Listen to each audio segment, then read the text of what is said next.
Mansurxon Yo'ldasheva shu imkoniyat cheklangan bolalar shu yerda tahsil olyapti, ta'lim olyapti.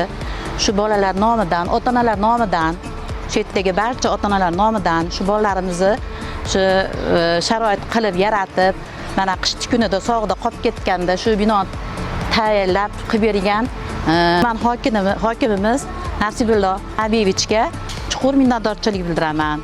Mana shu Zinuraxon qizimiz shu bolalarimizga tarbiya beryapti. Bolalarimiz sog'lom. Hozircha gapirmasdi, gapirib qoldi. Juda xursandmiz bu qizdan. Hamma mana shu turgan ota-onalar shu qizimizga minnatdorchilik bildiradi. Sharoitlar Xudoga shukr kirib chiqdik. Bolalarimiz yaxshi. Hamma joylar joyida.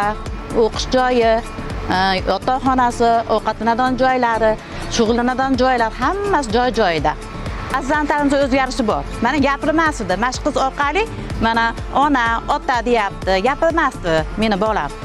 Mana Xudoga shukr, mana o'rtoqlarimiz, sheriklarimiz bolalari ham yaxshi davolanyapti. Biz bu qizdan juda minnatdormiz.